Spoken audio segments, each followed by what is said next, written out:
York Mets fans, what's going on? It's been a minute since we've had a discussion with one another.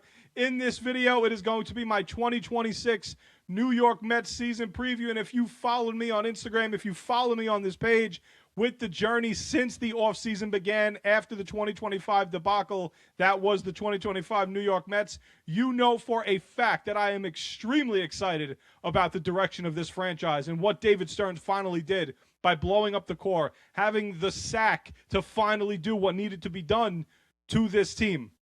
But before we get into that, guys, I've been posting a ton of Giants stuff, so if you are a Mets fan, I do apologize. The Mets stuff will be coming out more often as this season starts. On Thursday, we are loving this. We are less than 48 hours away from New York Mets baseball. Juan Soto, Francisco Lindor, all the guys on this team coming back. But share, like, subscribe to this channel, hit the notification bell so that little ding comes on every time I go live, every time I post a video. If you guys could hit that button, hit the like button, hype up the video, because we are going to be doing Mets content as much as we possibly can. We got Giant stuff, Knicks stuff with the postseason coming up, wrestling stuff, as you see these nice belts in the background. I am a big-time wrestling fan. So on to our New York Mets, because that's why you clicked this video in the first place.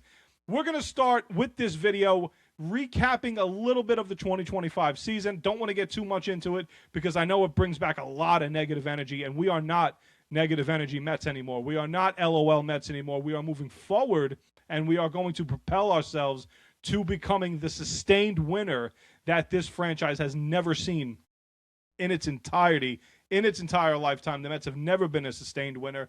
Back-to-back postseason appearances for what, 2 or 3 times in their franchise's history since 1962? Absolutely pathetic. Going back to the 2025 season, there was clearly something wrong with this ball club. Something happened in the locker room. We'll never know the full details of that. So to try and pick up the pieces and put the pieces inside the puzzle, it's never going to happen. We're never going to know the details. What we do know, okay? What we do know is that to start this offseason, this past offseason, Brandon Nimmo was dealt, and it kicked a lot of Mets fans in the ass right away.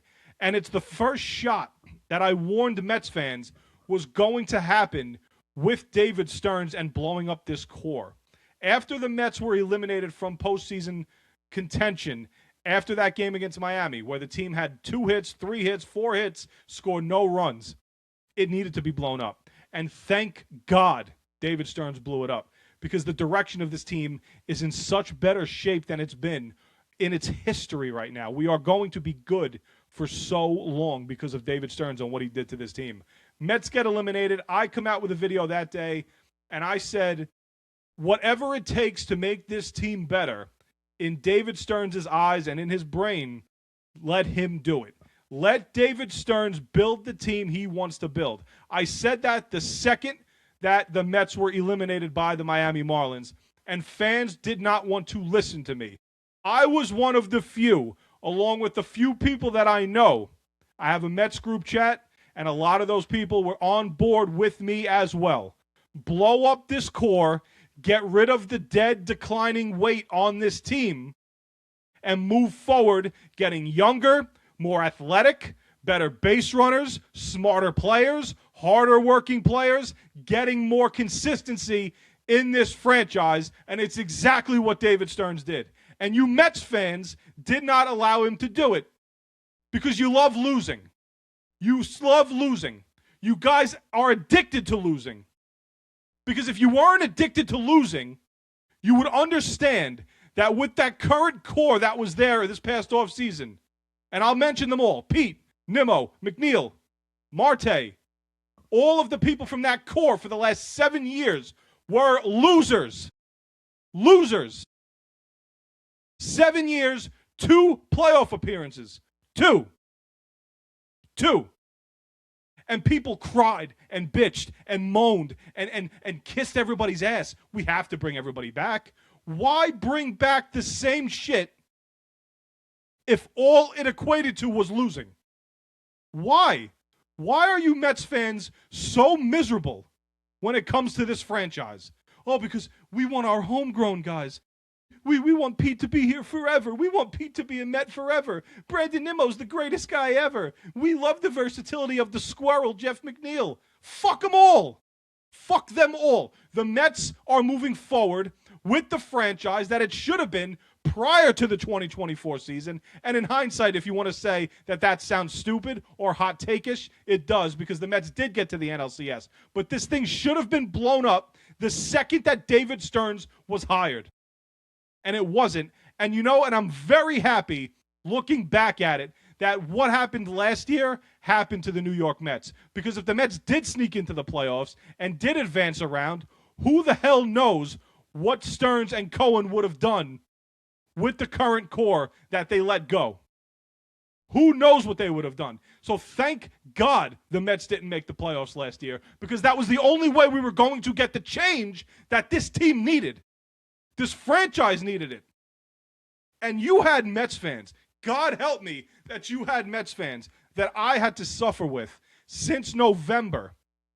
I was one of the few, and I'll say it all season, because I believe in David Stearns that much. I believe in the direction of this team and what he's doing with it. I was one of the 10% of Mets fans that were on board with what's going on.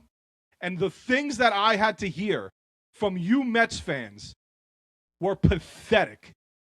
You acted like a bunch of crying, whiny babies all offseason because you didn't get your way. Good that you didn't get your way. Finally, you guys didn't get your way. Mets fans who have clamored for Pete Alonso and all the same shit that's been going on here, you didn't get your way, and we're going to be better off for it. But you had Mets fans, which I just said, be patient. All I asked for, I was praying. I just told Mets fans, every one of them that I interacted with, when I went on my rants, when I went on my David Stearns, I thank you for breaking up the core rants. I loved every second of it. Because watching 90% of this fan base lose their minds means we're doing the right thing. Because the same old wasn't going to work anymore. And you guys will see that when the season starts. You will see the direction of this team and how much better it's going to be. I promise you that. You had a certain group of Mets fans, and this was the most pathetic group that I've seen all offseason, putting together a boycott list, making an actual boycott list in November that we're not going to go to Citi Field. So sign the papers, because we're boycotting Steve Cohen. All he cares about is casino. Fire David Stearns. He sucks as an executive. We're boycotting the Mets. And that same group of fans are picking the Mets today to win 90-plus games. Can you believe it? Who would have thought? Who would have thought that the offseason lasts 4 whole months? Who would have thought that if you just give ownership a full offseason to rebuild this? Who would have thought that the season doesn't start November 23rd? The pathetic group of Mets fans that were boycotting Citi Field in November are now picking them to win 90-plus games 2 days before opening day. Do you see how wild the thoughts are amongst miserable Mets fans? We are the worst fan base in baseball because we accept losing just because we have our homegrown guys. We got to have our homegrown guys. Fuck the homegrown guys. I'm trying to win. And it's exactly what David Stearns is trying to do. Now that rant is over, I'm just... Let me get a sip of water here. Quickly, I'd like to get into the preview for the 2026 New York Mets. I love what David Stearns did. I love what David Stearns bringing in guys like Luis Robert, Marcus Semien, leaders. Juan Soto finally going to take a leadership role on this team. Steve Cohen coming out said he's not going to mention a captain, which I absolutely love. Don't have to hear about that all season long. What I think is going to happen average-wise, I think Bichette leads this team in average. I think he'll be a 300-plus hitter for this New York Mets ball club. Batting third, right behind Juan Soto. I think he'll be perfectly fine in that 3-hole. He'll drive in a lot of runs. Look for him to drive in 90-plus runs this year, as he is a great hitter with runners in scoring position especially. Does not strike out at all. Bichette is a tremendous, tremendous hitter. He's going to lead this team in average home runs and runs batted in. I'm going with Juan Soto, who I am predicting to also win the 2026 National League Most Valuable Player Award.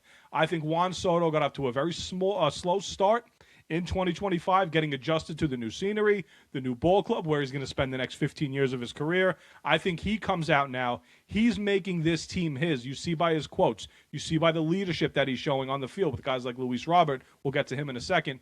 Juan Soto is going to win the National League MVP award, lead this team in home runs and runs batted in, along with other things like OPS, walks. That's what Juan Soto is going to bring us this year. When it comes to wins, I think it'll be Freddie Peralta. I think that he'll pitch to the best of his ability on his contract year, looking him to get the upwards of about 13, 14 wins to probably lead the Mets. I don't see a lot of these Mets starters getting 10, 11, 12 wins, maybe McLean and Peralta being the two guys that get there. The wild card for the New York Mets is going to be Kodai Senga.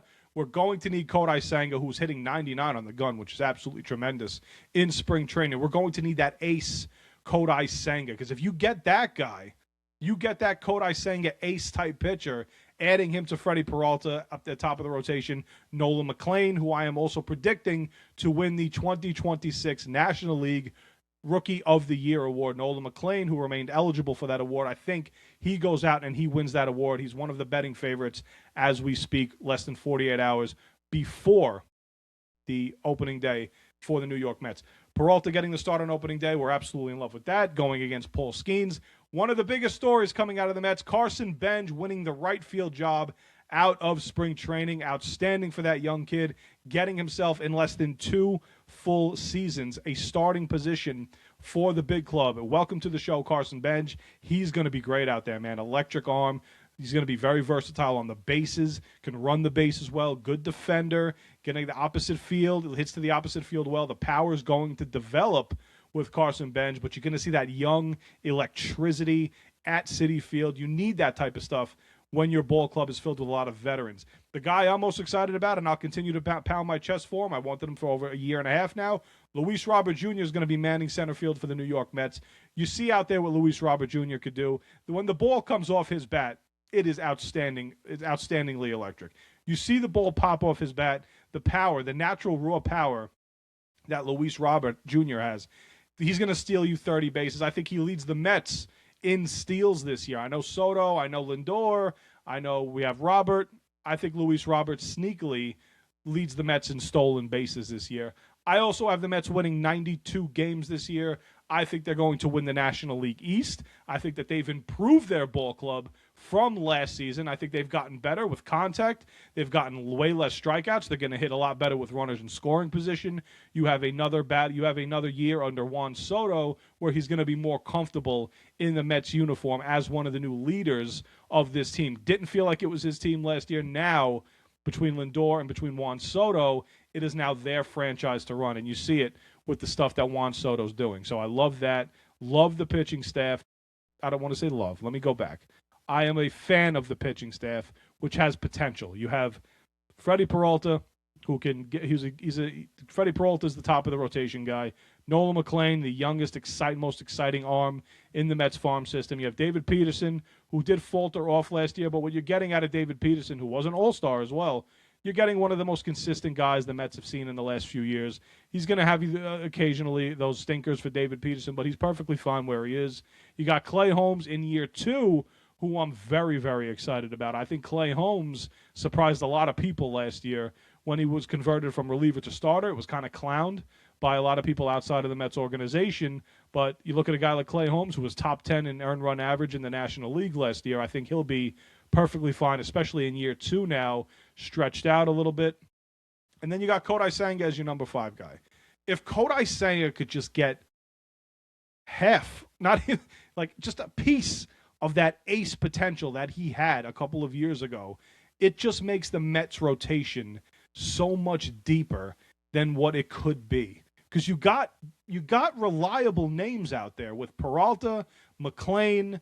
You have Clay Holmes going into year 2. I'm a big fan of that. You got Kodai Senga. You got David Peterson.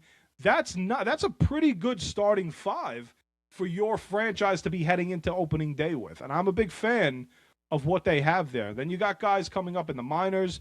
You have Santucci, who can make his debut this year. You have Sean Manaea, who's probably going to be your long man out of the bullpen, but you deal with that. The Mets got a couple of bullpen arms they added from the New York Yankees. Devin Williams, who I'm a big fan of as well as his closer. He's just 2 years removed from arguably being one of the best closers in baseball. Arguably, yes, of course. And then you got a guy like Luke Weaver, who I think is going to bounce back as well.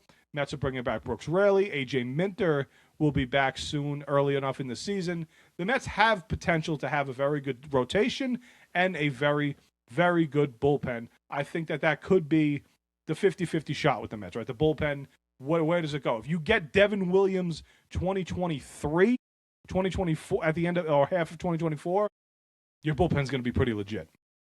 So this is what I'm looking forward to. Mets, I think, have won 92 games.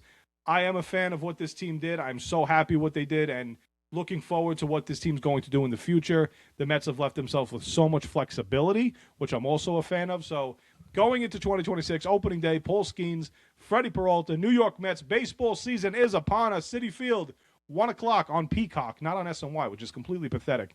More Mets content coming out, guys. Thank you so much for watching. Sorry about the long-winded rant in the beginning, but it had to come out. Just couldn't help myself. And then the preview, I'm very excited about this Mets team, so let's go Mets.